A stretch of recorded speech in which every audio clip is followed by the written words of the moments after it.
A gente estava quase no final do capítulo 5, quando deu um probleminha aqui, a gravação parou. Mas eu digo, não, vou publicar assim mesmo, porque já era o finalzinho e depois eu concluo com o videozinho da noite. Mesmo um videozinho pequenininho, que é só pra gente deixar tudo, o capítulozinho concluído, não é? Então, retomando aonde a gente ficou, Barata, que já limpou o prato, refastela-se na cadeira, afrouxa a cinta, desabotoa o colete e pergunta: por falar em amém, vocês conhecem aquela história do padre e do colono? É piramidal, como sempre, ele com as histórias dele, com as piadas dele, com as conversas dele que não acabam nunca. Amaro olha a sala agitada. Clarissa vem chegando. A tia franze a testa. Sempre atrasada. Cansei de chamar. A comida até já esfriou. Clarissa sorri. Tem os cabelos molhados, a pele fresca. Senta-se à mesa, olha em torno, respira com força. E Amaro, sem saber porquê, lembra-se, de repente, de certa tarde de um verão longínquo. Era num de seus meses mais adustos. A cidade rescaldava sob o olho de fogo do sol.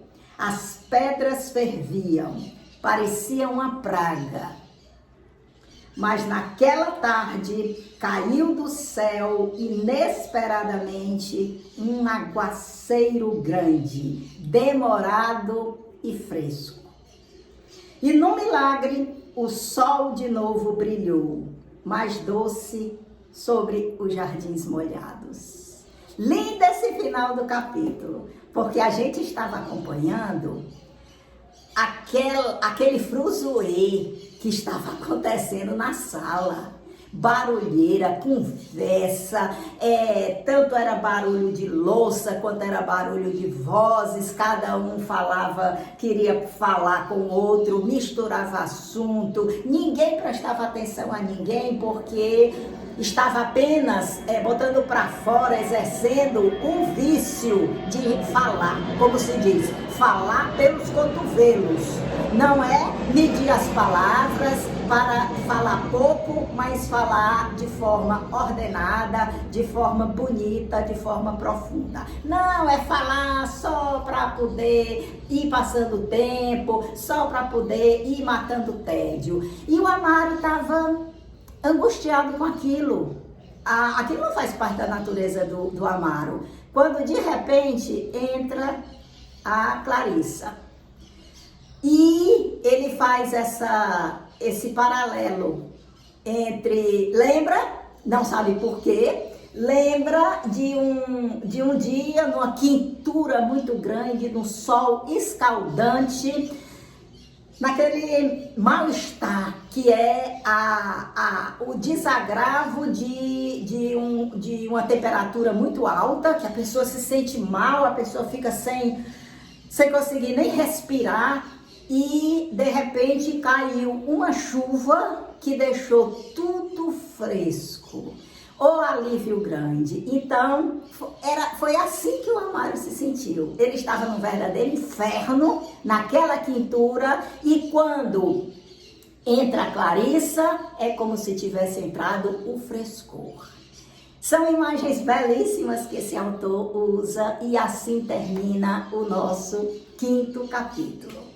Eu quero só chamar a atenção de 2 visitantes que vieram hoje prestigiar a nossa leitura. Porque é assim, minha gente, a gente está fazendo uma leitura, a gente está se descobrindo através dessa leitura, está adquirindo um pouco mais de sabedoria a respeito de si próprio, porque é isso que eu extraio desse livro. Outra pessoa pode dar uma interpretação diferente, eu já disse, é livre, interpretação é livre. o que você enxerga. Claro que não pode ser um absurdo, né? Você dizer que entender uma coisa que nada a ver, né?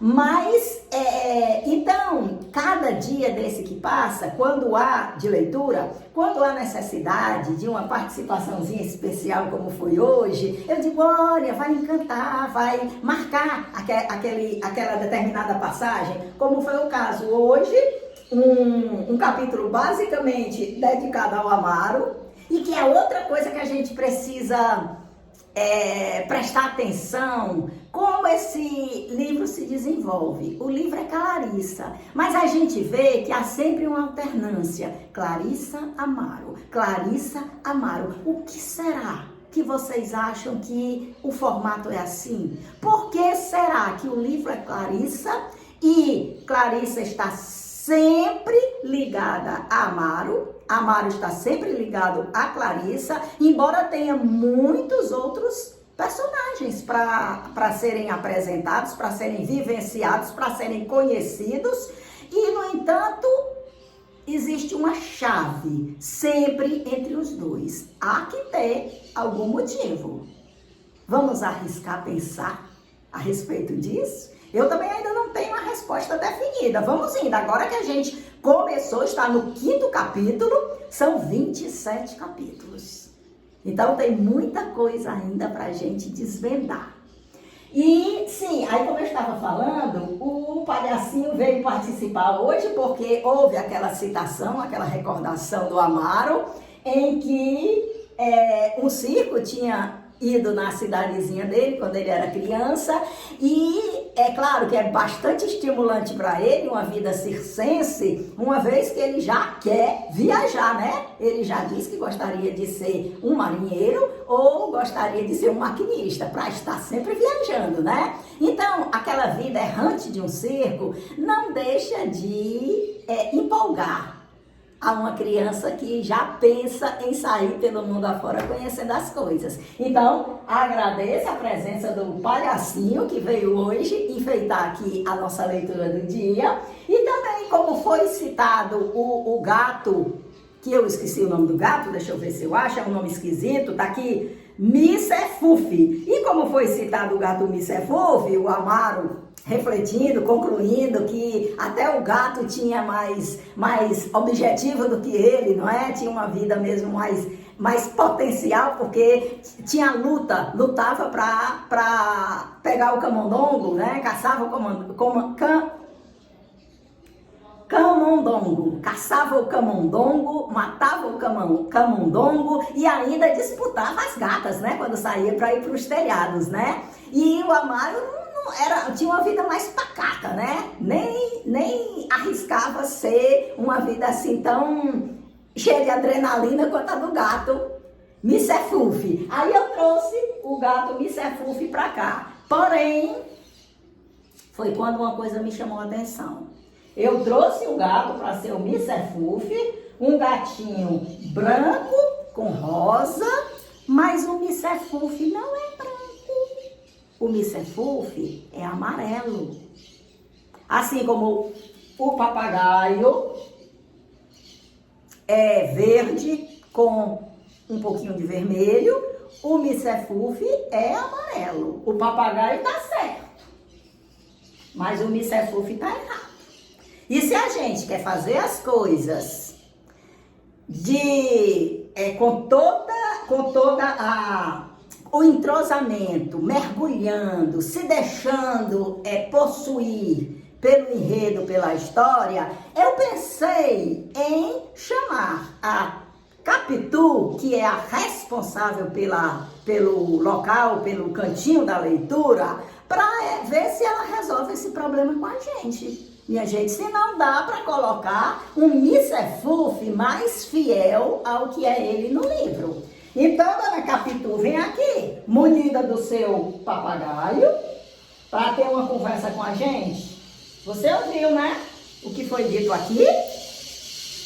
A gente precisa estar o mais fiel possível do enredo. Porque é obrigatório? Não é obrigatório, mas se a gente quer fazer uma coisa marcante, se a gente quer fazer uma coisa emocionante, uma leitura bem vivida, quanto mais próximo da realidade a gente estiver, melhor. Mas também, esse Micefuf aqui tá quebrando um galho, tá cumprindo o papel dele, não é? Mas o que a dona Capitu diz? Olha, eu vou te dizer. O papagaio é verde. Por isso que quem está em evidência é aquele papagaio lá de trás, não é o seu. O seu ficou como uma maninha. Por quê? Porque o papagaio da história é verde, certo? Aí o papagaio também da história da Clarice, o papagaio não, o gato da história da Clarice é amarelo. Eu acho que está chocando com esse gatinho branco que eu coloquei aí. Porque uma vez que apareceu o gato, é bom que a gente já introduza o gato aqui na nossa mesinha de apresentação, né? O que você me diz disso? Só o gato? É só o gato que tá faltando? Não. Já que a gente está falando desses personagens animais que são importantes, é bom que eu frise também que a gente precisa de um peixinho dourado. Se não tiver dourado, o amarelo tá valendo. Sim, mas o peixinho a gente tem. A gente tem o peixinho? Tem sim. O peixinho, a gente tem sim. Olha nosso coleguinha ali do lado, como ele tem um peixinho. Policarpo, dá pra você dar um pulinho aqui, Policarpo? Cá, Policarpo. Vamos chamar o Policarpo para esclarecer essa situação. Ah, vem o Policarpo tá grudado com o papagaio. Policarpo, Capitu disse que você tem um peixinho dourado ou amarelo que faz parte do enredo. Eu tenho sim, tá aqui o peixinho. De fato, o Policarpo tem um peixinho amarelo, tá valendo. Mas, Capitu, voltando de novo à estética, a proporções, você acha que esse peixinho, mesmo ele sendo bonitinho, ele combina com aquele papagaio ali? Você não acha que tá assim muito desigual, não? Esse peixinho assim, que é de plástico duro, com aquele papagaiozinho todo fofo. O que é que você me diz disso? De fato, né? Eu acho que eu não tô sendo responsável, não. Responsável você até que é, Capitu. Mas a questão é que às vezes a gente precisa de mais pessoas conversando, dando suas opiniões para a gente chegar a uma conclusão. Então, por mim, esse peixinho não é adequado para ficar em cima da mesa, que a nossa mesa é o nosso carro-chefe, é o que chama atenção para o livro que a gente está lendo. Assim como o seu papagaio também não é adequado, uma vez que ele é azul. Por isso que ele fica com você. E por isso que eu nem sequer pedi o peixinho amarelo ao Policarpo. Deixei que o Policarpo continuasse com o peixinho, porque naturalmente eu vi que estava destoante esse peixinho desse material, nessa proporção, junto com o papagaio. Então, eu quero saber se você vai tomar alguma providência, já que você é a responsável pelo cantinho da leitura. O que é que você me diz? Sim. Eu vou tomar uma providência. Eu vou arranjar um gatinho amarelo bem bonito. Eu vou arranjar um peixinho dourado, não sei se eu arranjo não, mas um amarelinho eu arranjo. E a gente vai ter 10 animaizinhos proporcionais e bonito enfeitando o nosso cenário, porque a nossa história, o nosso livro está sendo tão bonito que merece ter bichinhos à altura dele.